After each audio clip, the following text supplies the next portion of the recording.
morning. Welcome back to my channel. In today's video, we're going to be working on the Maverick. It's supposed to be good weather today in the upper 60s. So what I'm going to do today is I'm going to put the fuel in the car, make sure that I don't have any leaks, start it up, make sure everything works like it's supposed to with the new port in there, and put some coolant in it, check the transmission fluid, and take it for a small drive. So that's my goal in this video today. When I put the fuel sender unit in, it just seems like it went in kind of funny. It didn't go in flush like it did before, and I don't know if it's the paste that I put on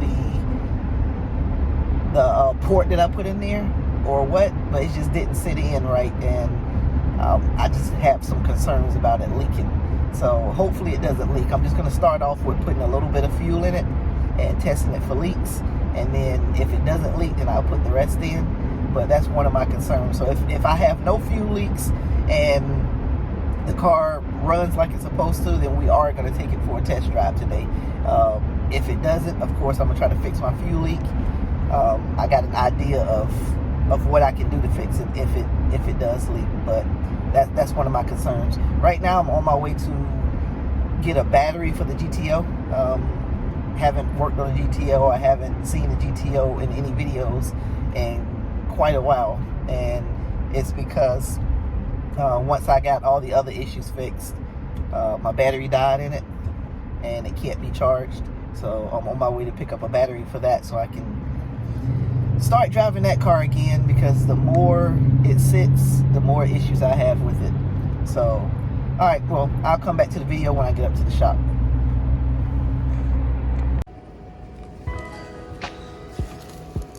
Okay, so getting ready to put the fuel in the car.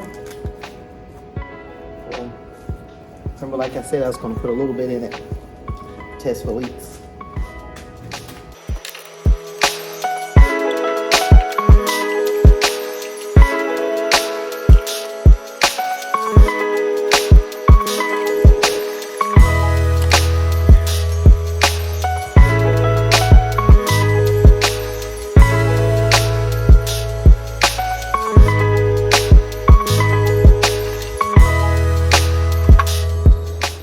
Okay, so far, it's not leaking where I thought it was going to leak from.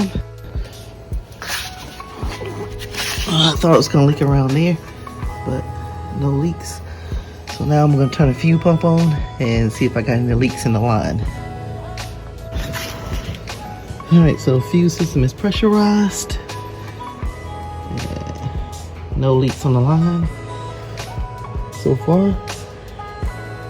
So let's go ahead and fire it up.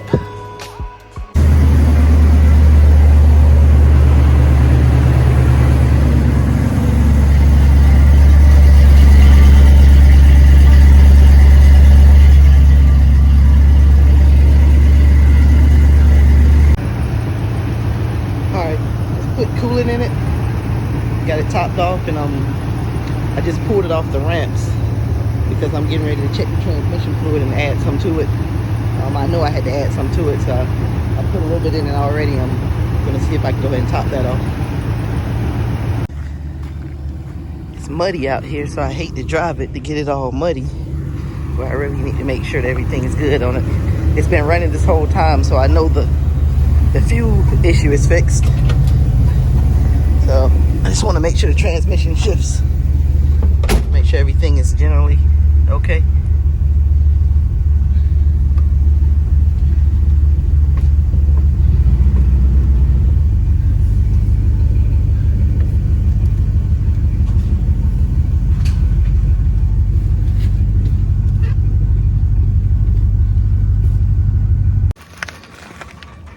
Okay, so when I was driving, I heard something dragging, and it's my emergency brake cable. It's laying right here on the ground. So I'm gonna find something to cut this, to get this out of the way.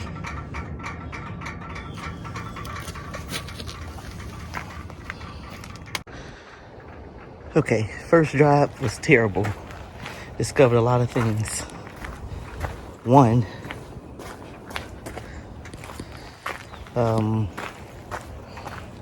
the front end is sitting too low. It settled down a lot more, and my tires are scrubbing when I turn. So I'm gonna have to put some more springs on it, or actually put some shocks on it.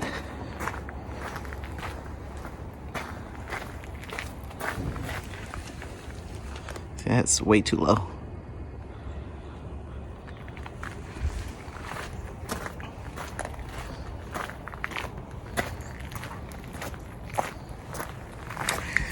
And there's something going on with the transmission. It keeps jumping out of gear. And I didn't put the fuel cap back on either. All right, just taking a look at my shock situation. And as you see, they're all way extended. This one over here is leaking. So it pretty much just blew the shocks out. They're old shocks, so that's probably why I just blew them out. So I'm gonna have to get some more shocks and get the shocks put in. And I think that's why it's sitting so low. It's just riding on the springs. The shocks is not stiffening up and not stopping it. And it's causing the front end to go down real low.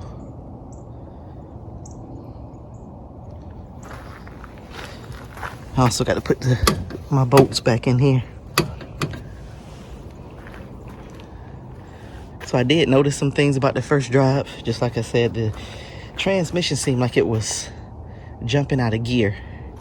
And I don't know if it's because the car was bouncing or what's going on with that. Also, the throttle cable has a stiff spot when you first press it. So it's almost like you can't ease off. When you press it, it's going to go. And I don't know if I need to put some WD-40 on it or see why that's doing that.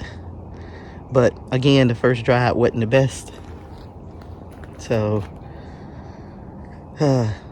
more work to do.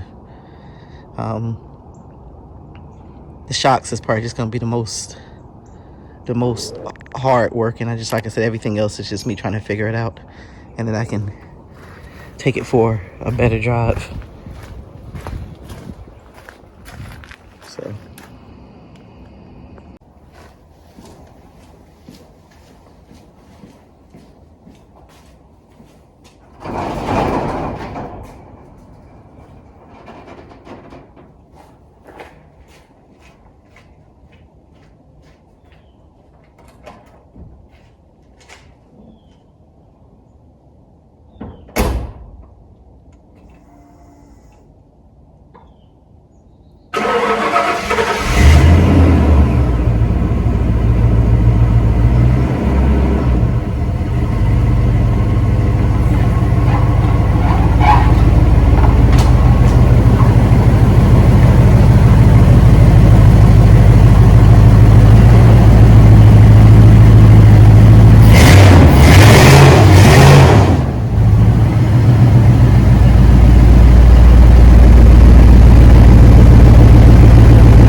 Okay, so I gotta get these shocks fixed. That is entirely too low.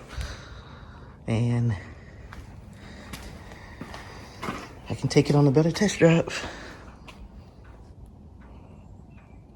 Okay, so this was a short video. I didn't get much footage of me driving it because the car was bouncing a lot in the front, and it actually bounced to where it was knocking it out of gear. And what I showed earlier is because of the weight of the engine and the age of these shocks, it actually blew the seals out of the shocks, which is why it's sitting so low in the front.